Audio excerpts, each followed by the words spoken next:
Bonjour Madame Lubochinski. Bonjour. Merci d'avoir accepté l'invitation d'AG2R La Mondiale.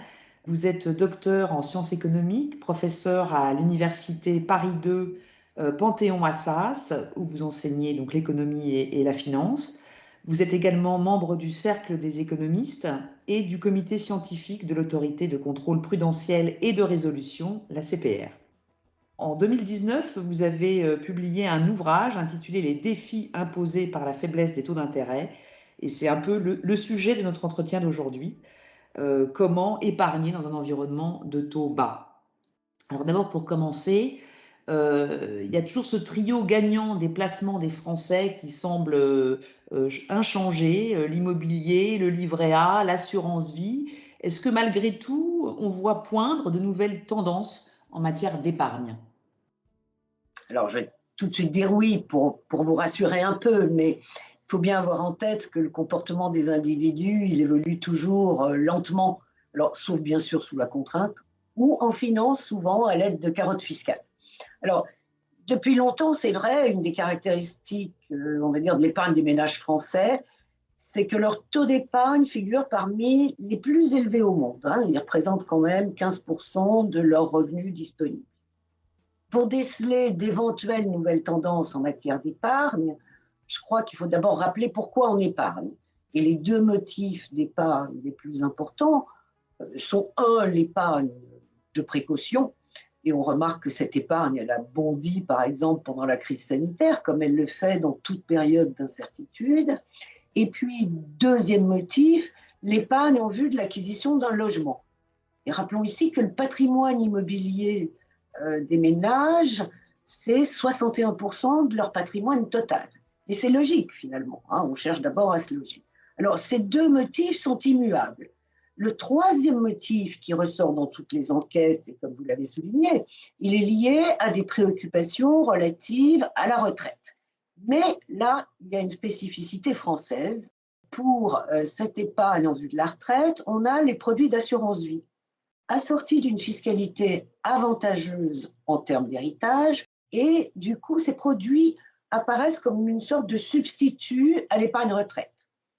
Là, il y a quand même un petit problème parce qu'il y a deux catégories très, très différentes dans ces produits. Il y a l'assurance vie dite en euros, où le capital est garanti, et on va voir ça a une importance pour des ménages qui sont averses au risque.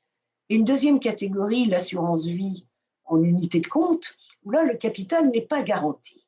Or, ce sont ces produits d'assurance vie en unité de compte qui vont permettre des placements en fonds propres et donc qui vont faciliter le financement des investissements et, espérons-le, de la croissance économique.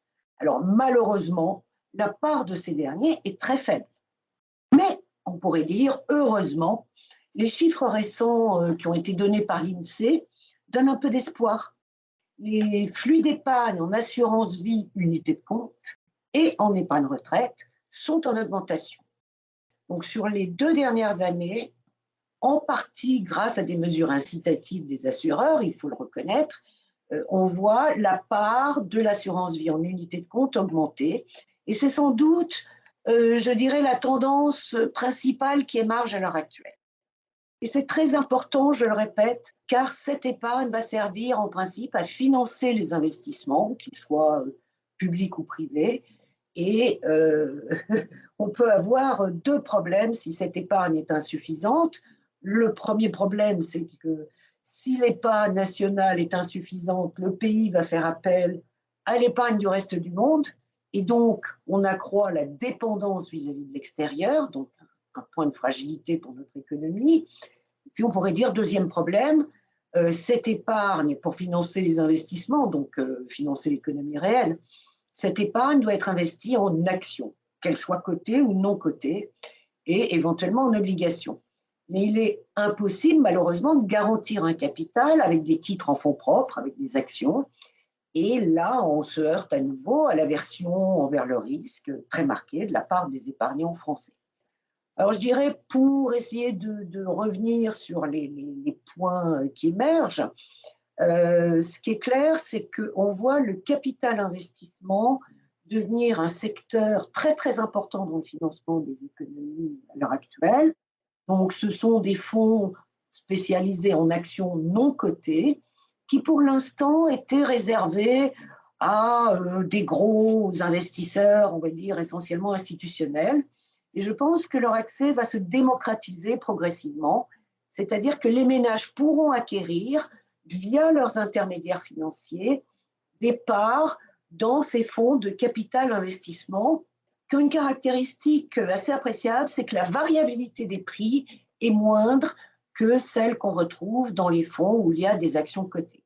Alors, non seulement ça permet d'améliorer la diversification des portefeuilles, mais peut-être que ça permettra d'attirer plus de ménages, puisqu'il y aura moins de variabilité dans la valorisation de leur épargne. Alors, on peut terminer sur deux aspects plus anecdotiques sur les évolutions récentes.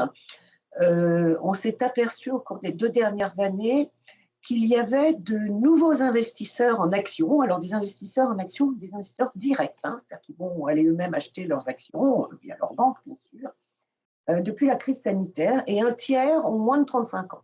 Alors, ça veut dire que si les jeunes s'habituent à détenir des actions, eh bien, une fois habitués, ils vont conserver cette habitude à l'avenir quand ils vont constituer leur épargne, et donc il y aurait à terme une modification de la structure de l'épargne. Et puis, dernier point, c'est ça, on en parle beaucoup et partout, ce sont les critères, les célèbres critères d'environnement, de soutenabilité et de gouvernance, dont font partie les produits verts. Donc ça, c'est très utile pour orienter donc, les investissements. Mais le problème de la prise en compte de ces critères, c'est que ça n'affecte pas la structure de l'épargne des ménages, c'est-à-dire leur répartition entre des petits, obligations ou l'épargne en vue d'immobilier. Ça, c'est un peu déconnecté. Et ce que vous dites montre des signes un peu encourageants. Est-ce que dans un environnement de taux bas, de faible rendement, des placements sécurisés, et avec l'émergence de ces tendances que vous venez de citer, est-ce que ça veut dire que les Français, finalement, montrent aujourd'hui plus d'appétence au risque? Ah, c'est une question fondamentale dans une perspective de préparation de sa retraite future. Je dirais que pour répondre à cette question, il faut absolument préciser que le risque ne peut pas s'analyser sans le rendement, et vice-versa. Le rendement, il ne faut absolument pas se focaliser dessus sans prendre en compte le risque qui est associé. Et accepter de prendre du risque, ça veut dire aussi qu'on le comprend et qu'on sait le mesurer.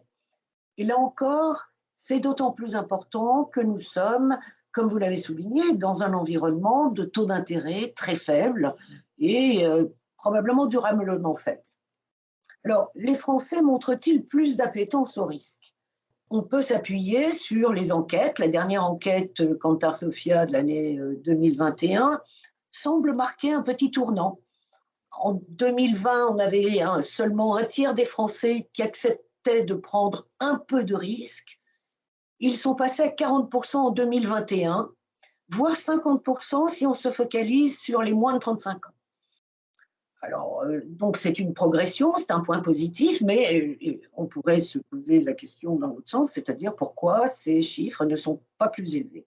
Et là, il y a deux types de raisons qu'il faut bien comprendre, une sociologique et une éducative, mais qui résulte de la première. Je m'explique. La raison sociologique, elle est assez spécifique à la France. Il existe une sorte de rejet de la finance qui est souvent associée à la spéculation. Et donc, on a une sorte de méfiance vis-à-vis des actifs financiers, en particulier vis-à-vis des actions. Du coup, il y a la deuxième raison qui apparaît, qui est que l'éducation financière a été négligée et donc la compréhension des mécanismes financiers est insuffisante pour appréhender non seulement le risque, mais aussi le rendement. Alors là, on peut prendre un exemple très simple. Prenez l'exemple de ce qu'on appelle l'illusion monétaire. Du fait de l'inflation qui a été très élevée quand même dans les années 70 et début des années 80, les ménages ne sont plus victimes de l'illusion monétaire en ce qui concerne leur salaire. On le constate bien actuellement. On a des indices de prix qui repartent à la hausse et les revendications salariales en vue du maintien de pouvoir d'achat se font de plus en plus pressantes très rapidement. Donc chaque ménage a bien compris qu'une augmentation de salaire, je ne sais pas moi, de 2%, si l'augmentation des prix est de 5%, correspond bien à une baisse du pouvoir d'achat d'environ 3%. Ça, ils ont bien compris. Par contre, il semble que les ménages français sont encore victimes de cette illusion monétaire pour ce qui concerne la rémunération des placements financiers. En quelques mots, le rendement affiché d'un placement, c'est un rendement nominal. Pour obtenir le rendement réel, il faut enlever à nouveau l'impact de la hausse des prix, de l'inflation. Alors, c'est vrai que depuis la crise financière de 2007-2008, l'inflation avait quasiment disparu. Donc, la rémunération réelle était assez proche de la rémunération nominale. Mais en même temps, les taux d'intérêt étaient quasiment nuls. Donc, on avait une rémunération nulle, qu'elle soit réelle ou nominale, et pourtant, les ménages continuaient de placer leur épargne en dépôt bancaire à rémunération, elle aussi, nulle, quasi nulle, en produits d'assurance vie en euros, donc des produits pour lesquels la garantie en capital s'obtient grâce au placement en obligations. Vous voyez, si on prend les chiffres actuels, on a des emprunts d'État en ce moment, le 10 ans qui est autour de 1%, une inflation, mettons, autour de 4%, ça signifie que la rémunération réelle est négative de quasiment 3%. Donc on peut s'interroger sur pourquoi les Français continuent à placer dans des produits où la rémunération réelle va être négative. Donc, et elle est négative parce que les produits, je dirais, de placement en assurance vie en euros garantissent le capital. Alors, encore une fois, ils garantissent le capital en termes nominal. Mais si au bout de 10 ans, vous avez eu 2% d'inflation par an et une rémunération nulle, le pouvoir d'achat de ce capital a quand même beaucoup diminué au bout de 10 ans. Donc, on peut s'interroger sur pourquoi un tel engouement, hein, par l'avantage fiscal en termes d'héritage. Maintenant, on peut répondre, c'est parce qu'il y a une aversion au risque. Mais encore une fois, si on s'intéresse au rendement des actions, bien souvent, on vous donne la performance du CAC 40, en oubliant tous les dividendes qui doivent être intégrés dans le calcul du rendement. Et là, la différence, elle est énorme à long terme aussi. Par exemple, sur les 10 dernières années, le CAC il a progressé à peu près de 100%, c'est-à-dire qu'on a pu doubler son capital. Mais si on s'intéresse au CAC avec les dividendes réinvestis sur les 10 ans, on arrive à un taux de progression à 180%, c'est-à-dire qu'on a presque triplé son capital. Donc à long terme, c'est indéniable et tous les calculs le montrent, les actions offrent le rendement le plus élevé. Évidemment, à court terme, chacun sait que les actions cotées sont très risquées et qu'on a des années à performance négative. Et donc, il faut bien prendre en compte l'horizon de placement pour faire une évaluation du risque. Et c'est ça qui est important. Et souvent, on est focalisé sur le risque à court terme et non pas sur le risque à long terme, qui est le risque qui, en fait, doit nous préoccuper quand on fait référence à nos placements en vue de notre retraite. Voilà. Donc, il faut que les ménages assimilent que des placements dits sécurisés n'offrent pas de rendement, voire en période d'inflation, ce qui est en train de nous arriver, réduisent le pouvoir d'achat du capital. Et donc, il faut absolument qu'ils raisonnent en comparant le rendement réel au risque à long terme, en fonction de leur horizon d'épargne. Et c'est ce qui explique que tous les travaux démontrent que quand on est jeune et qu'on commence à épargner en vue de la retraite, on peut prendre du risque parce qu'on a un horizon de placement qui est très long. Donc, on va placer en actions qui sont vraiment rémunératrices à long terme. Et au fur et à mesure où on s'approche de l'âge de la retraite, on va prendre de moins en moins de risques et se retourner vers des produits plus de taux d'intérêt, d'obligations, de court terme ou de produits qui garantissent effectivement le capital. Et ça, c'est quand on s'approche de l'âge de la retraite où l'horizon de placement est beaucoup plus court.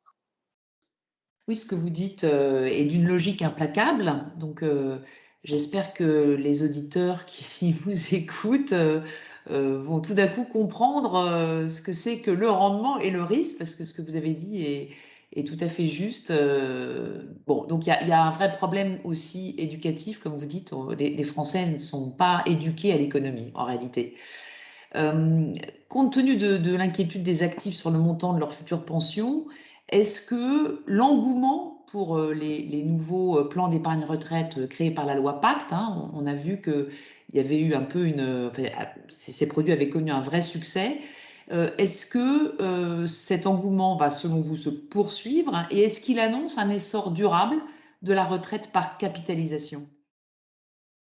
Vous me demandez de faire une prévision à horizon éloigné, là, c'est compliqué.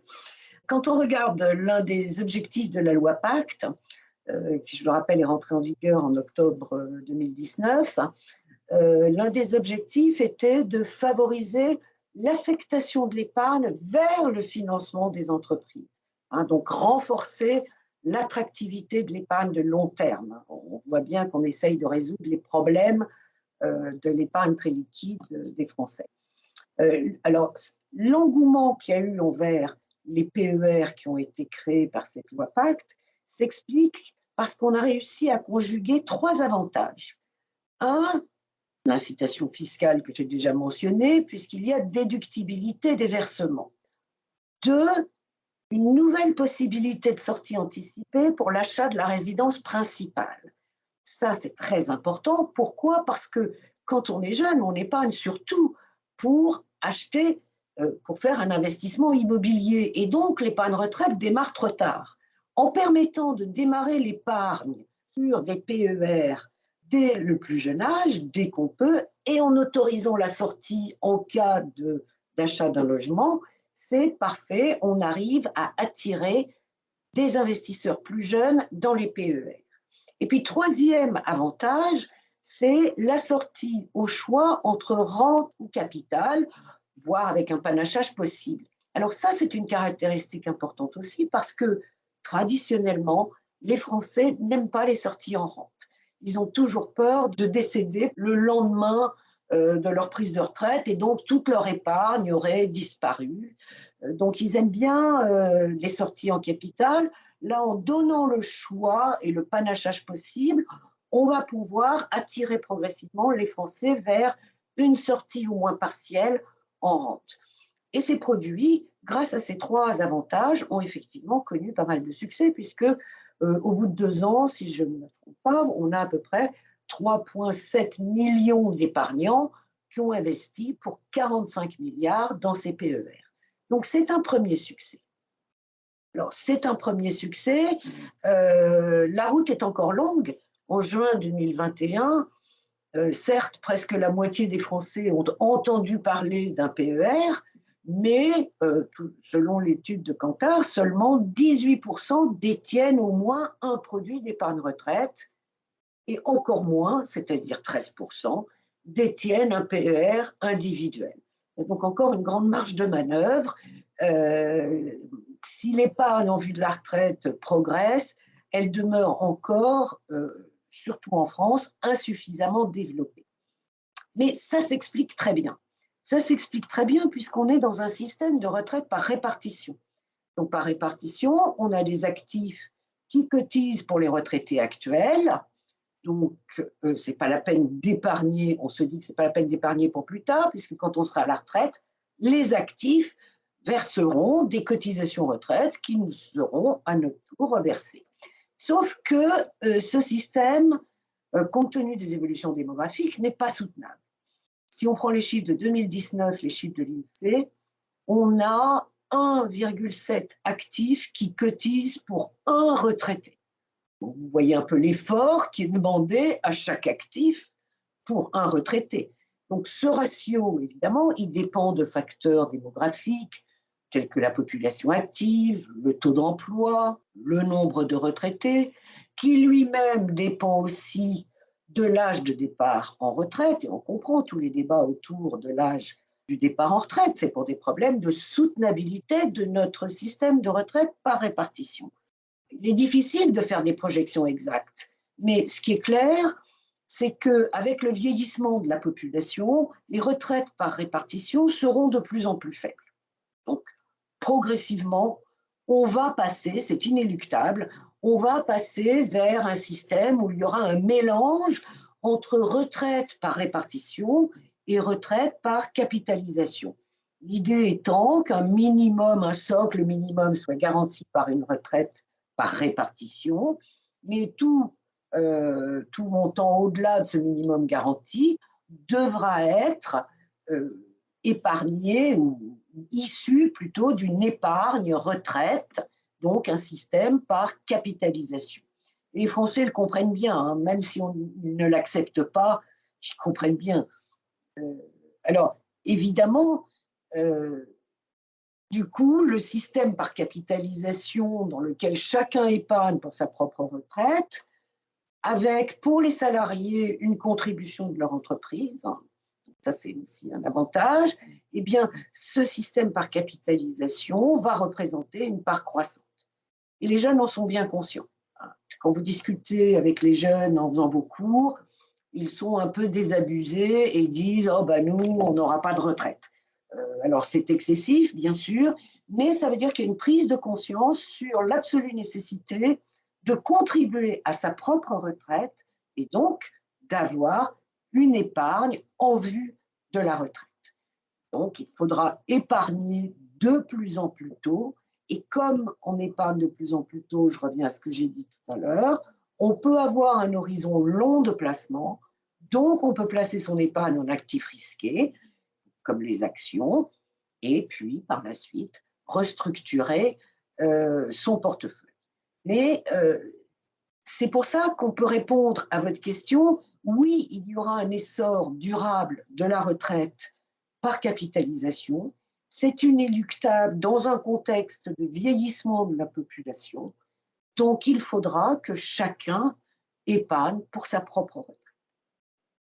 Très bien, donc il y aura finalement un meilleur équilibre entre ces deux systèmes qui cohabitent en France, sachant qu'évidemment aujourd'hui la retraite par capitalisation est beaucoup moindre que le système par répartition.